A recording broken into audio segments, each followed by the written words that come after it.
que es lo que estamos analizando, está la leucemia mieloide monocítica crónica. Aquí hay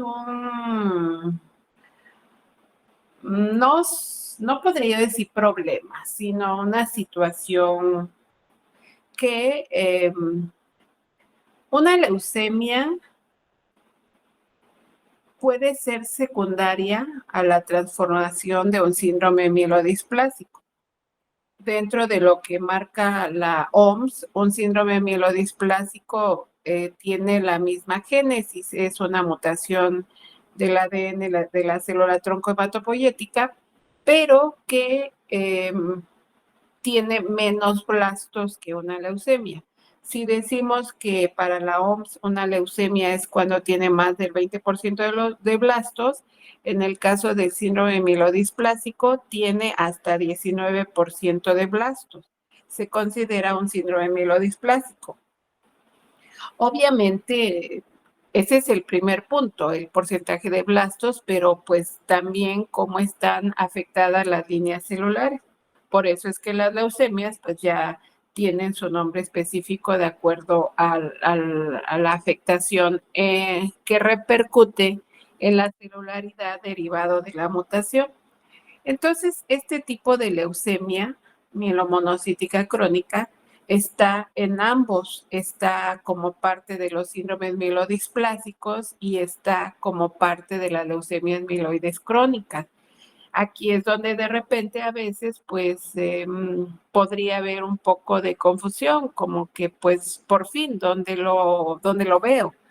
Pero pues así lo tiene contemplado la bibliografía en un síndrome mielodisplásico y en las leucemias mieloides crónicas. Entonces es una observación para cuando ustedes quieran ahondar en este tema, pues lo pueden encontrar en las dos opciones, como síndrome mielodisplásico y como leucemia mieloide crónica. Hay una situación sí también importante. Los síndromes mielodisplásicos, la población mayormente afectada son las personas mayores, más de 50 años. Eso no quiere decir que algún paciente en edad pediátrica no pueda padecer un síndrome mielodisplásico, pero en realidad no se considera la edad para un síndrome mielodisplásico la edad pediátrica, sino pacientes con más de 50 años son los que están en el grupo del síndrome mielodisplásico. Las leucemias mieloides agudas que veíamos puede presentarse tanto en pacientes pediátricos como en pacientes adultos, con predominio en pacientes pediátricos. Las leucemias mieloides crónicas son de personas adultas, pero que derivado de lo que les comentaba, que pueden transformarse y convertirse en una leucemia mieloide aguda, pues es un adulto que puede también convertirse de una leucemia mieloide crónica a una leucemia mieloide aguda. Entonces, esa es la observación que les quería comentar de este tipo de leucemia. Ya veíamos que en todas las leucemias lo que podemos ver clínicamente son los efectos secundarios de la anemia, de la trombocitopenia y de las anormalidades morfológicas en los mieloblastos que nos darían anormalidades morfológicas en las células maduras. Como estamos hablando de mielomonocítica, pues aquí también estarían afectados los mieloblastos y los monoblastos. Entonces, clínicamente, pues depende qué tan importante sea la trombocitopenia para los datos de hemorragia, qué tan importante sea la eritrocitopenia para la anemia y qué tan displásicos pueden estar tanto los mieloblastos como los monoblastos para dar como resultado células maduras, pues también displásicas, que ya hemos comentado serían células que no funcionan adecuadamente. Aquí tenemos un ejemplo que, como siempre, pues tiene el título, sí, pero sabemos que nosotros debemos partir de dos cosas: los datos clínicos que tenga el paciente y la BH que nosotros tenemos en primera instancia. antes de poderle dar el título o el nombre completo a la leucemia de la que se trata. Tenemos aquí un paciente con una leucocitosis de 77,000 leucos, con una eritrocitopenia de 2 millones de eritrocitos, con una anemia normocítica hipocrómica, donde hay una anisocitosis importante, pero que predominan los eritrocitos normocíticos, normocrómicos, de acuerdo a estas campanas. Claro que nosotros estamos viendo aquí eritrocitos hipocrómicos, ¿sí? Y por eso es que el reporte del citómetro nos dice que la anemia es normocítica hipocrómica, ligeramente hipocrómica, pero cuando ya nos lean el diferencial, nos van a decir de esa anisocitosis, de esa anisocromía, qué tipo de eritrocitos predominan. Probablemente en la lectura del frotis, pues ya nos digan que predominan los eritrocitos normocíticos normocrómicos, probablemente. Tiene una cantidad de plaquetas normal, pero recuerden que cuando observen las características morfológicas, probablemente no sea este número el que de plaquetas el que realmente tuviera el paciente como plaquetas normales, porque pues estamos hablando de una leucemia. Entonces, en cantidad están normales. Habría que ver las características morfológicas y pues eso nos lo van a reportar en el diferencial. Tenemos aquí un porcentaje de neutrófilos normal, pero como son 77,000 leucocitos, pues el paciente tiene una neutrofilia. No porcentual, pero sí absoluta. Recordemos también que estos neutrófilos, una vez que hagan la observación al microscopio, pueda ser que al final el paciente lo que tenga sea una neutropenia, porque todos esos neutrófilos aparentemente elevados en su número total probablemente tengan datos displásicos, tengan datos de inmadurez, y entonces los neutrófilos con datos normales, neutrófilos como tal maduros, funcionales, pues pueda ser que sean menor a 51,000. Entonces, habría que conocer la lectura del diferencial. Tenemos una linfopenia porcentual, pero como son muchos leucocitos, pues entonces nos da una cantidad de linfocitos normal, una monocitosis importante, 21%, que cuando nos den la lectura del diferencial, esos monocitos normalmente, esas células maduras, son células normalmente grandes. Por eso los equipos inicialmente confunden al monocito con un blasto, porque cuentan las células por tamaño inicialmente, los citómetros. Cuando ya hablamos de citometría de flujo, ya ven características morfológicas esos equipos en la celularidad.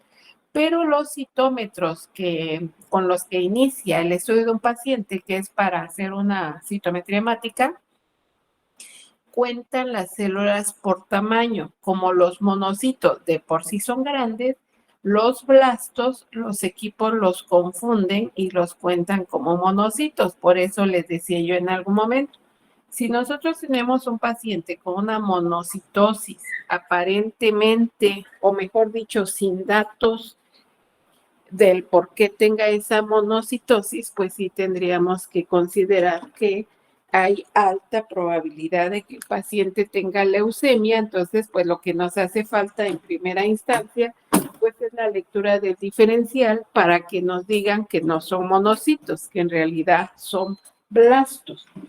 Bueno, entonces, eso es lo que inicialmente vemos en esta citometría. Ya cuando nos den el porcentaje de blastos, ya vamos a saber que es una leucemia. Todavía no que sea mielomonocítica, pero sí que es una leucemia. Ya sabemos que de ahí nos vamos a médula ósea, las pruebas inmunohistoquímicas, que son las tinciones, mieloperoxidasa, esterasas, glucoforina, que es la del eritrocito, de ahí la inmunotipificación con los marcadores tumorales, que todavía pues aún que ya son como estudios más específicos, no lo son tanto para decirnos exactamente de qué tipo de leucemia estamos hablando y por eso es necesaria la biología molecular. Estos son los monocitos, pero el punto acá, como les decía hace un momento, es que por el tamaño, si ustedes lo ven en relación al eritrocito, por supuesto que están grandes. Entonces, por eso es que los equipos los cuentan como si fueran al revés, los blastos los cuentan como si fueran monocitos. Eso no quiere decir que no haya monocitos porque pues estamos ante un paciente que probablemente cuando llegue a consulta pues esté cursando con algún proceso infeccioso, probablemente. Depende, ya sabemos que pueden tener anemia, que pueden tener procesos infecciosos de repetición, que pueden tener datos de hemorragia por la trombocitopenia. Entonces, ¿cuál es el motivo principal por el que llega a consulta? Puede ser el conjunto de datos o puede el cuadro clínico estar enfocado en una de los que acabo de mencionar. Entonces, por eso digo, depende el cuadro clínico con el que llegue el paciente, es lo que va a predominar en el estudio de sangre periférica, que es lo que primero tenemos, ¿sí? Entonces, pues hay una eritrocitopenia en este caso. Los eritrocitos, estos que estamos viendo, pues no se ven tan mal, por decirlo de alguna manera, ¿no? En cuanto a la cantidad de hemoglobina se ven bien, pero son pocos. Entonces, obviamente, si el paciente tiene pocos eritrocitos, si tiene una eritrocitopenia, pues aunque los eritrocitos sean normocíticos normocrómicos, el paciente va a estar cursando con una anemia. Bueno, después de la leucemia granulocítica crónica, de la leucemia mielomonocítica crónica, vemos policitemia vera. Hay veces en que el médico confunde. Para empezar, hay un diagnóstico que le llaman poliglobulia, que es un diagnóstico que la palabra igual también ya no está tan actual. ¿Qué cosa es la poliglobulia? Nada más por cómo suena la palabra, ¿alguien me puede decir qué es la poliglobulia?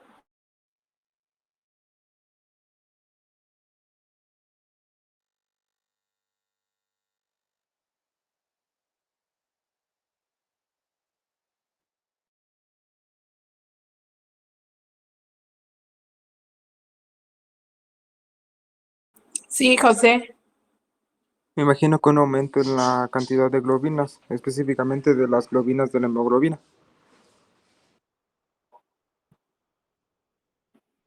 No, Edwin. El aumento de glóbulos rojos.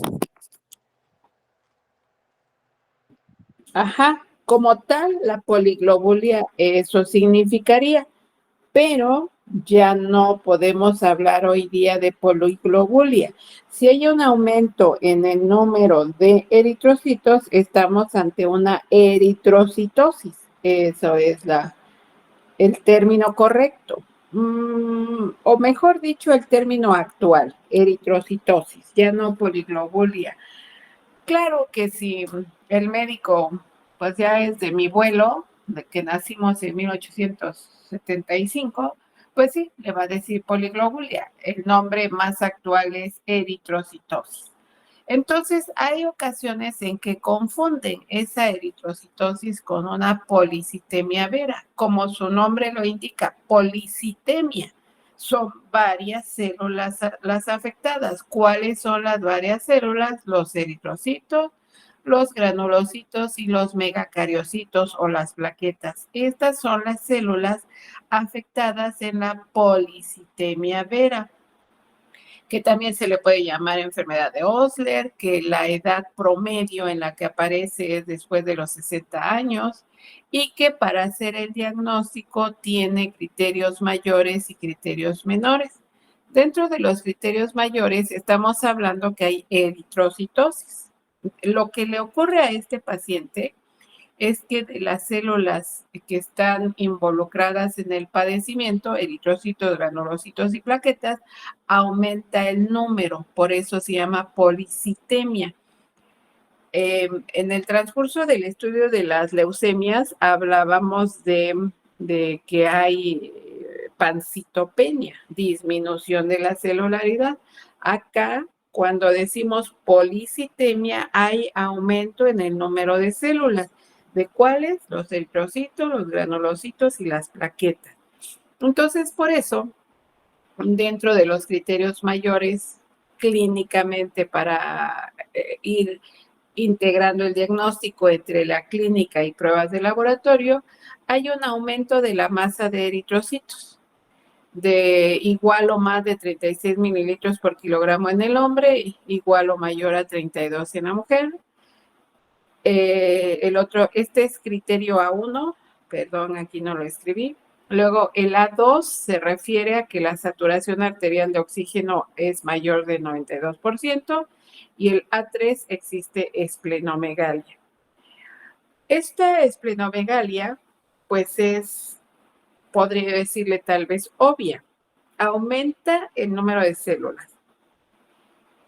Entonces, pues lógicamente las células están circulando en sangre, pero pues al circular por todo el organismo, como tienen problemas displásicos y son muchas células, pues empiezan como que a estancarse, por decirlo así, a nivel de vaso, y por eso es que aparece clínicamente esta esplenomegalia.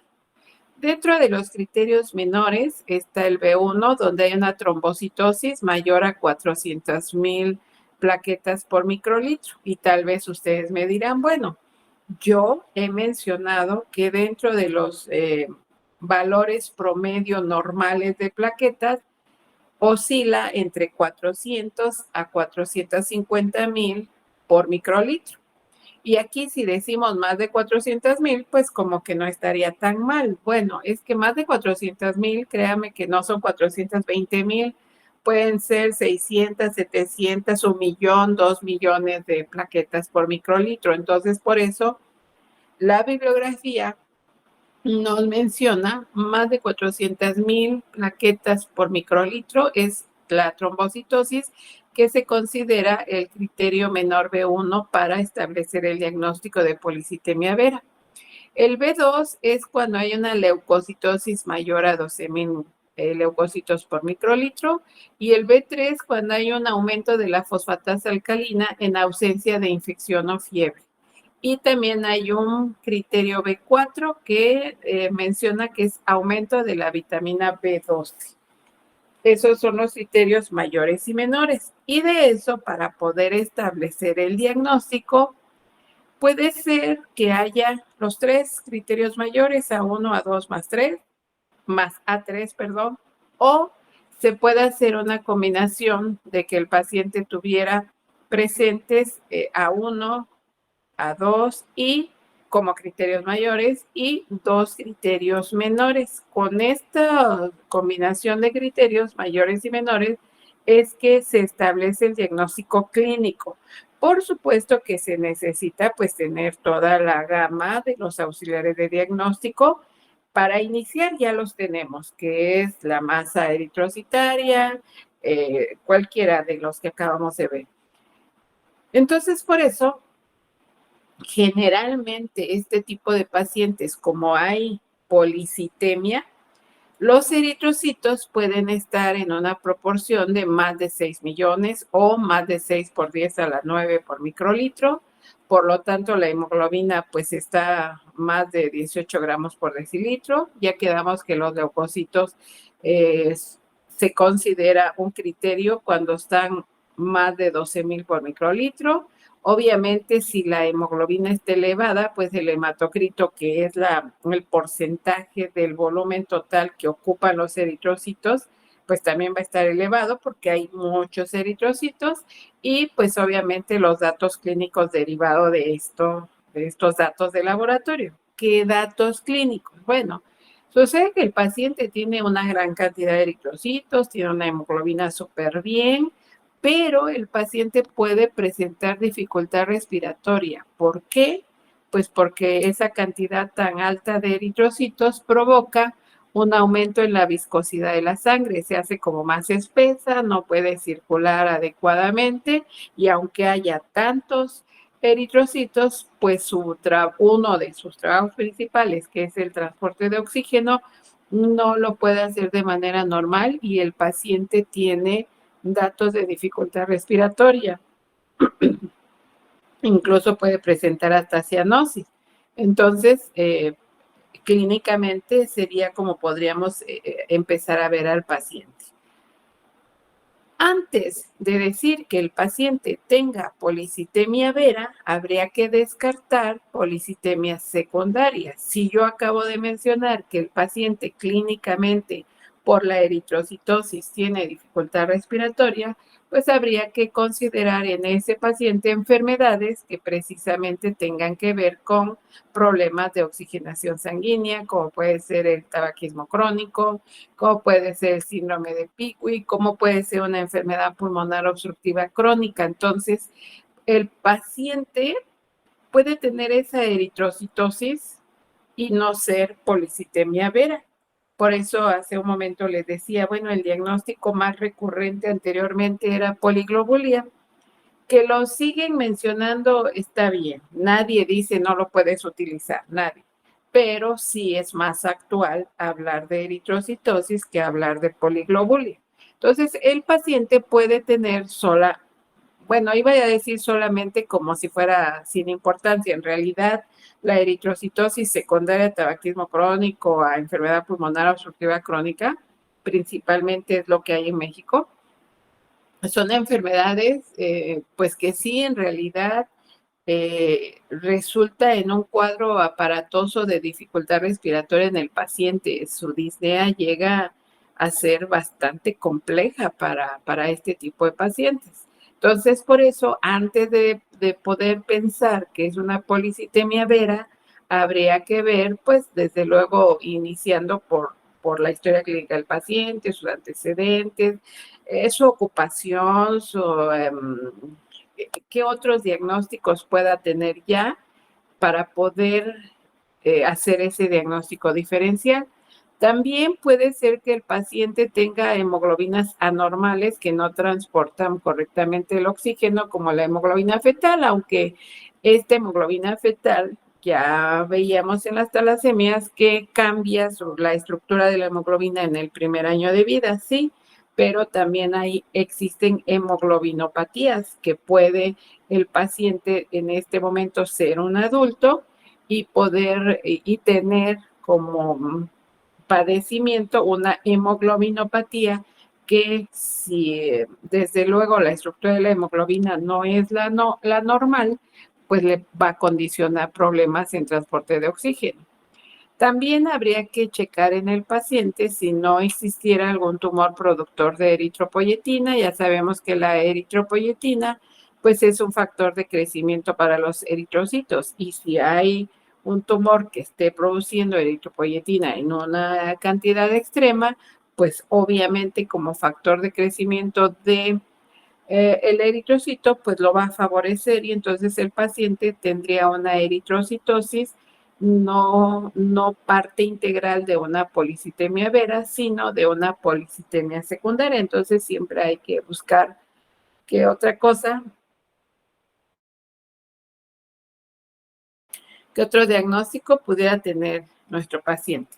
Entonces aquí siguiendo con lo que hemos venido comentando, que el amarillito más intenso es la etapa de maduración principal de la celularidad que resulta afectada por la mutación en la célula troncohematopoyética. Entonces, como vemos, los eritrocitos pues llegan a ser eritrocitos. Muchos de ellos son eritrocitos, por eso el paciente tiene eritrocitosis. Igual en las demás líneas celulares. El punto es que a pesar de ser muchas, varias de esas muchas son displásicas no funcionales. o sí ser muchas de ellas sin displasia, pero por lo mismo de ser tantas, no pueden circular a nivel de los vasos sanguíneos y por lo mismo se complica que cumplan la función de los granulocitos, la función de las plaquetas, la función de los eritrocitos. Luego, tenemos dentro de las leucemias mieloides crónicas trombocitemia esencial, que les decía yo, no es trombocitopenia, no, es trombocitemia esencial y ese es un tipo de leucemia mieloide crónica. Como siempre, la célula que está afectada es la troncohematopoyética y la célula que mayormente está relacionada con la trombocitemia, pues son las plaquetas, los megacariocitos. ¿Cómo se va a establecer el diagnóstico de esta trombocitemia? Pues obviamente la célula mayormente afectada son las plaquetas y por eso hablamos de más de 600,000 plaquetas que pueda tener el paciente por microlitro. La hemoglobina puede estar igual, menor de 13 gramos. Aquí pues obviamente no hay cromosoma Filadelfia porque el cromosoma Filadelfia que da como resultado el gen híbrido BCR-ABL es diagnóstico de leucemia granulocítica. No es hierro, es hierro. De una vez.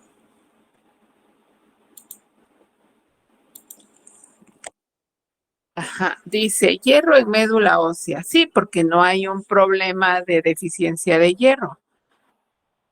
Hay hierro, ausencia de otra causa de trombocitosis. ¿Qué sería otra causa de trombocitosis? Fíjense que por alguna razón que todavía no está descrita en la bibliografía y por eso está aquí abajito de hierro en médula ósea, es que el paciente con anemia por deficiencia de hierro, comprobada por supuesto, es relativamente frecuente, no todos, que puedan presentar trombocitosis. ¿Por qué? Todavía no está claro qué efecto produce a nivel de la trombopoiesis esa deficiencia de hierro, porque si hablamos de hierro específicamente, pues la célula afectada obviamente es el eritrocito, en el caso de la médula ósea, pues el eritroblasto. No está muy claro todavía en la bibliografía por qué, pero los pacientes con deficiencia de hierro pueden presentar trombocitosis.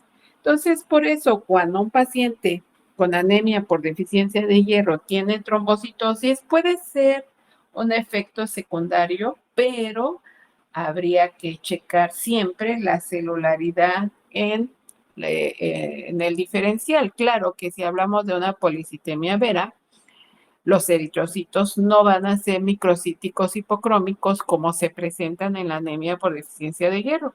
Y recuerden que en las leucemias la anemia la mayoría de las veces es secundaria a la leucemia.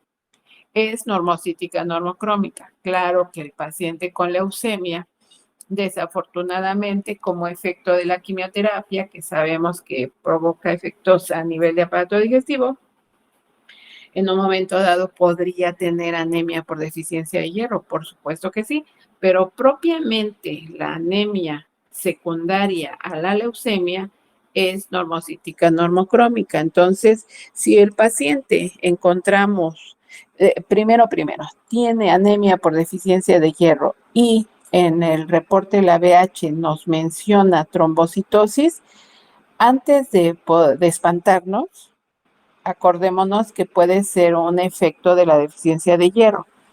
¿Cómo vamos a poder tener la certeza de que es un efecto por la deficiencia de hierro? Pues que no haya blastos. En el momento que haya blastos, pues ya sabemos que es menos del 20% síndrome mielodisplásico, más del 20% leucemia. Entonces tendríamos que siempre tener presente esta información. También, igual que lo que veíamos hace un momento de comprobar que no haya una causa de la trombocitosis, habría que, de la trombocitosis, perdóneme, de la eritrocitosis, habría que considerar aquí también que no hubiera una causa de la trombocitemia y que no fuera esencial, sino que fuera secundaria. ¿Como cuál? Como el paciente en que se le hubiera realizado esplenectomía. Son pacientes que pudieran cursar con ese efecto, ya veíamos de la anemia ferropénica, hemorragias crónicas. Obviamente, si el paciente tiene hemorragia crónica, claro que si es crónica no es grave esa anemia, esa hemorragia, que al final, si el paciente tiene una hemorragia crónica, en un momento dado puede dar datos como si fuera una hemorragia aguda, si no se diagnostica, si no se trata. Pero el paciente que tuviera una hemorragia crónica no importante, obviamente, pues lógico que el organismo mantiene el equilibrio interno, la homeostasia. Entonces, una forma de mantener ese equilibrio, pues es producir un mayor número de plaquetas para contrarrestar esa hemorragia crónica. Entonces, por eso, si el paciente tuviera una hemorragia crónica, y en este momento el reporte de la citometría, que ya se hubiera corregido la hemorragia, por supuesto, y en este momento la citometría dijera el reporte que hay trombocitosis, no pensar en que es una trombocitemia esencial si es que hay ese antecedente, pero igual también no confiarnos en que por el antecedente no va a ser una trombocitemia. ¿Cómo vamos a salir de este embrollo? Siempre con la lectura del diferencial, siempre. Blastos, leucemia. No son blastos, pues está más fácil, ¿no? Entonces habría que encontrar de lo que estamos analizando. También el paciente con procesos inflamatorios o infecciosos crónicos pudiera cursar con una trombocitosis. Entonces, por eso tenemos que investigar en la historia clínica, tenemos que tener los datos de la lectura del diferencial para que no nos vayamos a equivocar. Que por supuesto, no puedo decir que más vale espantar al paciente con que es leucemia y que no lo sea. No puedo decir eso, ¿verdad? Pero también, si nosotros tenemos un paciente que pareciera leucemia, porque nos dieron la lectura de blastos y nosotros nos estamos guiando en nuestros auxiliares de diagnóstico. Entonces, pues si la citometría me dice blastos 22%, pues yo digo es leucemia. Si en el estudio de la médula ósea, que es lo que sigue, el reporte dice, no, es que sí hay blastos, pero no 22%, hay 10%. Podríamos cambiar y que no fuera leucemia, si fuera un síndrome mielodisplásico, por ejemplo. No es que nos equivoquemos, es que nosotros tenemos que dar la información completa al paciente para poderle explicar, bueno, en este momento, con la información que yo tengo, la que usted me está dando por su cuadro clínico, los primeros estudios de laboratorio que yo tengo, en este momento es probable que sea una leucemia, pero por eso decimos probable, porque con la citometría, a pesar de que los blastos ya sabemos que nos dicen que es leucemia, actualmente todavía las personas asocian leucemia con muerte, todavía. Entonces nosotros en este momento del segundo paso, que son los datos clínicos y la citometría hemática, pues nosotros tenemos ya la probabilidad muy, muy alta de que sí es leucemia, pero no tenemos la certeza de qué tipo de leucemia. Entonces, por eso, nosotros tenemos que dar una información completa al paciente, la probabilidad de que sea una leucemia, la necesidad de hacer más estudios, seguir un protocolo de estudio, para que entonces en el siguiente paso lo confirmamos o no, pero sí necesitamos plantearle a nuestro paciente las probabilidades diagnósticas, Porque si decimos, pues tiene anemia, no se preocupe, y luego salimos con que tiene leucemia, pues imagínense, ¿no? Entonces, debemos siempre integrar información clínica, todo lo que nos dice el paciente, la información de nuestras primeras pruebas diagnósticas y con eso vamos complementando hasta que lleguemos al diagnóstico. Y si no quieren todo ese seguimiento porque dicen, no, yo soy cirujano, lo mío es operar, bueno, está bien, pasen al paciente al hematólogo y listo. Bueno, tenemos aquí otro tipo de leucemia mieloide crónica, mielofibrosis idiopática, que todavía le anotamos la palabra idiopático, que también actualmente la palabra idiopática también está cayendo en desuso. ¿Por qué? Porque antes le decíamos idiopático a lo que no sabíamos por qué. Una enfermedad idiopática, sepa la bola cuál es la causa. Eso significaba idiopática.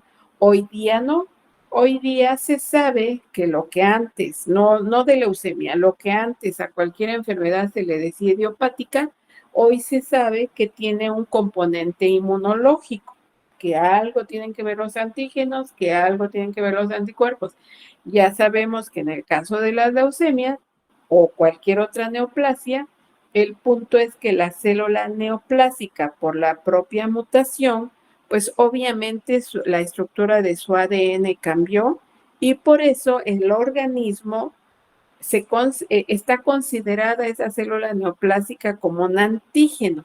Entonces, por eso el cáncer, cualquier tipo de cáncer actualmente, pues se le considera en ese contexto de un componente inmunológico y cualquier enfermedad idiopática también ya se sabe que hay un componente inmunológico. Entonces, por eso la mielofibrosis idiopática, pues todavía así la podemos encontrar en la bibliografía, aunque la palabra idiopática, les decía, pues ya va cambiando un poco. Bueno, en este tipo de leucemia, ¿qué es lo que pasa? El tejido de la médula ósea se ve sustituido, se ve reemplazado. Entonces, el tejido que más predomina a nivel de médula ósea, pues es el tejido fibroso, por eso se llama mielofibrosis.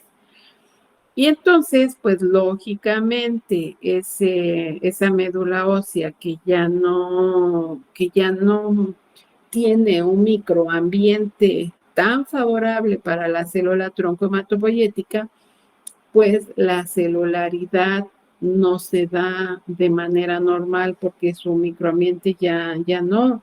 Ese eritroblasto, mieloblasto, etcétera, etcétera, pues para que puedan llevar a cabo su proceso de hematopoiesis en conjunto todos ellos, ya se complica. Entonces, por eso también, al estar inadecuado el microambiente a nivel de médula ósea, pues lo que ocurre es una hematopoiesis extramedular, donde pues en los órganos hematopoyéticos, hígado, vaso, más frecuentemente. Entonces es lo que en este tipo de leucemia encontramos, esa hematopoiesis extramedular.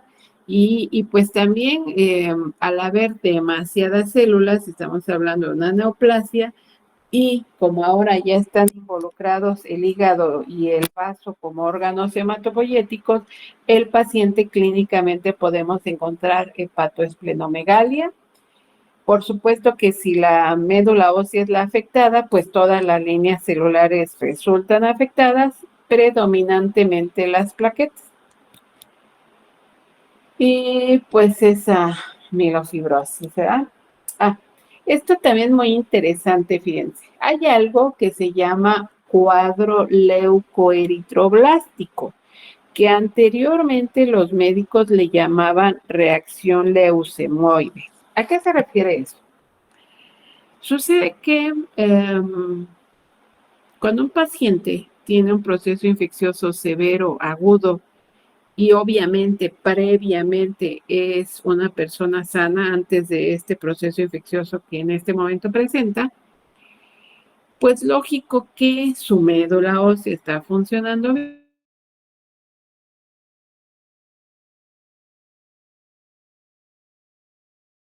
Vemos que los neutrófilos inicialmente salen a tejido a realizar su acción fagocítica y empiezan a disminuir en sangre.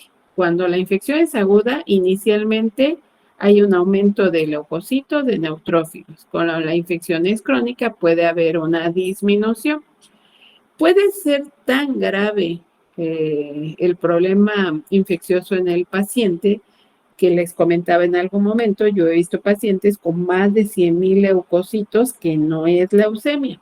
Mientras no haya blastos, no es leucemia. Entonces, ha sido por ese proceso infeccioso tan severo. Obviamente, aunque haya muchas células, ya veíamos en su momento, cuando hablábamos de sepsis, de repente las células empiezan a ser lanzadas a sangre periférica con datos de inmadurez.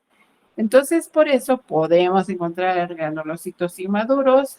Puede ser que aumente la cantidad de eritroblastos, que ya sabemos que no son de médula ósea, sino son de hígado, de vaso.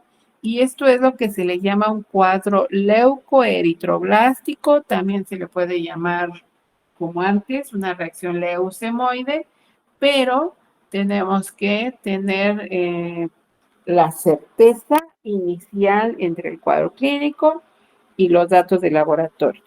Bueno, antes de continuar, como son 10 para las 3, preguntas que tengan.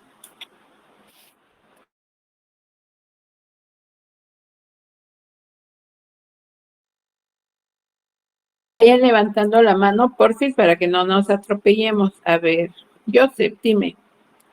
Hola, doctora. Buenas tardes. Una preguntota. En la carpeta de evidencias, hasta abajo, en lo que tenemos que anexar, vienen reportes de laboratorio. ¿Qué tenemos que poner ahí? O sí, pues eso, básicamente.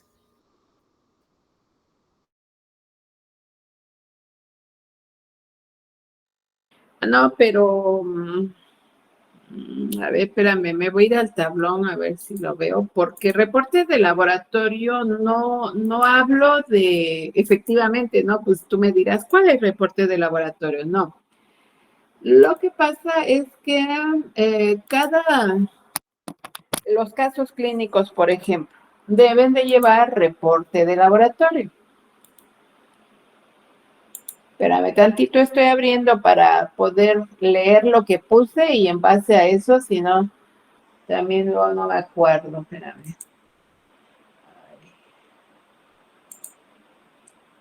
Dice, carpeta de evidencias por equipo, portada, o sea, la portada de la carpeta, obvio, ¿verdad?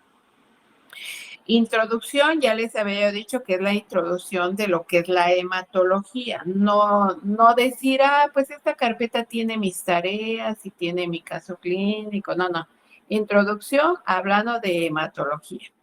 Ahora sí vienen las tareas, la 1, la 2, la 3, las 4. Y entonces luego dice, caso clínico por tema que debe contener introducción, datos clínicos, datos de laboratorio, interpretación, diagnóstico, bibliografía para cada caso clínico. Luego dice presentación en PowerPoint de artículos. Ese artículo es el que debe otra vez contener introducción, la descripción del artículo, la comparación. ¿Cuál comparación entre la FAB y la OMS que viene en las tareas? Un comentario de todos los artículos traen su comentario y un comentario del equipo. Y aquí está, no sé cómo se llama la bolita esta, pero esta es la que me sobra. Esos reportes de laboratorio son de los artículos, si es el caso, obviamente. Si el artículo tiene datos de laboratorio, pues los van a anotar. Si no tiene, pues obvio que no. Para que yo sepa si tiene o no tiene, por favor, van a agregar cuando suban la tarea, el artículo, para que yo pueda saber qué dice su artículo y cómo hicieron su análisis. ¿Sí? Sí, doctora, gracias.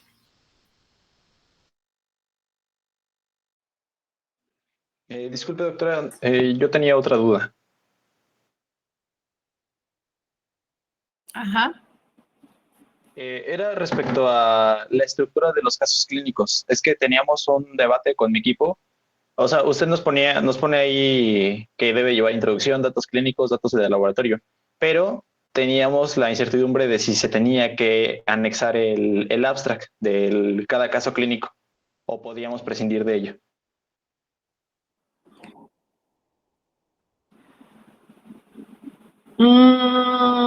Mira, para que no se hagan 500 páginas, que aunque sea en línea son 500 páginas, lo que pasa es que a lo largo de los años he aprendido que si no veo lo que ustedes describen, o les falta o no lo anotan. Porque entiendo, es una tarea por equipo, entiendo. No sé, por ejemplo, en tu equipo son 5, ¿no? Y tú haces un solo caso clínico, por ejemplo, ¿no? Y cada quien hace un caso clínico. Y tú seguiste aquí los lineamientos, pero luego tu compañero, pues como ya le agarró la prisa, pues ya nada más puso lo que se le ocurrió y yo no tengo forma de comprobar lo que anotaron, porque a veces me ha ocurrido que no coincide el diagnóstico con lo que está escrito en datos de laboratorio, en datos clínicos, no coincide. Entonces, la única forma que yo sé de que la descripción del caso clínico estuvo bien, pues es con el artículo. Entonces, tal vez si tu artículo, cada artículo, por ejemplo, tuviera 5 páginas, que generalmente cuando son casos clínicos vienen muy resumidos, pero yo creo, como dices, por favor me ponen el abstract, nada más como para que yo vea lo principal y con eso yo, si tengo alguna duda, obvio, no quiero decir que todos los casos clínicos están mal hechos y que tengo que corroborar todo, sino que a veces tengo dudas. Fíjense que hay una situación que necesito que lo consideren. Yo leo todo, absolutamente todo. Yo les voy a decir hasta los errores de ortografía que tienen, que nada más copiaron y pegaron, que es el mismo caso que presentó el equipo aquel, etcétera. Yo leo absolutamente todo. Por eso es que pido la carpeta nada más una por equipo, para que no me haga yo bolas. Yo leo la carpeta de tu equipo porque la subiste tú y ya nada más verifico que los integrantes del equipo hayan subido la portada. Y dirán, ¿para qué sirve verificar que subieron la portada? Pues es una manera de comprobar que están atentos, porque si tu equipo son 5 y nada más tú subiste la carpeta y nadie más subió la portada, pues estaban en otra cosa. Es una forma como de verificar que estén atentos nada más. Por eso, sí, entonces, pues pongan nada más el abstract, no pongan todo el artículo para que en caso de que yo tuviera alguna duda, ponen también el link, por favor, para que si lo que dice en el abstract no me da la información para la cual yo tenga duda, pues con el link ya yo veo y así pues ya no hay problemas. Mejor, por favor. Disculpe. Y, perdón, adelante. No, sí, pregúntale tú. Mi compañera, que termine él para que ya ahí, espérame tantito. Ajá. Era respecto a lo del trabajo de investigación. Dime. Es que, bueno, le leo como está aquí. Dice que la investigación de la patología hematológica debe ser diferente a la de las tareas, no repetir a la de los otros equipos y poner nuestro link de referencia. Dice, el trabajo de investigación completo de forma narrativa con presentación del tema para exposición en PowerPoint. Ambas presentaciones subir en PDF para evitar que se desconfigure. Respecto a eso tenía una duda, y es que usted menciona que ambas presentaciones, hasta donde tengo entendido, y la estructura de la presentación que supone, o bueno, ahí dice que se va a exponer, es respecto al caso de investigación. Pero mi duda es que, entonces, ¿cuál es la otra diapositiva o la otra presentación que se debe de subir? Ay, son ustedes súper bien especiales. Ay, no me puede fallar una palabra, qué bárbaros. Pues No, una es la disculpa. descripción y la otra es el PowerPoint. O sea, claro, digo, no, ay, qué una disculpa, bárbaros, doctora. hombre, sí que son. Punto, coma y acento, no me puede fallar nada. Bueno, pues eso, No, perdón. una es la Entonces, narrativa, porque obviamente, espérame, porque la narrativa de su investigación, pues pueden ser 5 páginas, por ejemplo. Pero la presentación en PowerPoint pueden ser 10 diapositivas porque obviamente en la presentación no van a copiar y pegar lo que esté en su narrativa, sino pues como cualquier presentación en PowerPoint que va a resumir su patología. Entonces, por eso es que son las dos. El resumen, digamos, que ustedes están haciendo de la patología y el PowerPoint de esa misma patología. Por eso son esas dos. ¿Sí?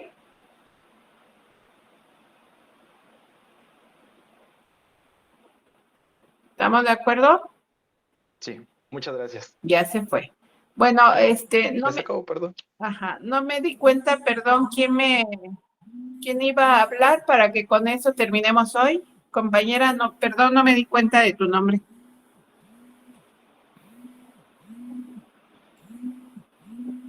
Doctora, disculpe. Perdón, ¿quién iba a hablar? Es que no vi el nombre.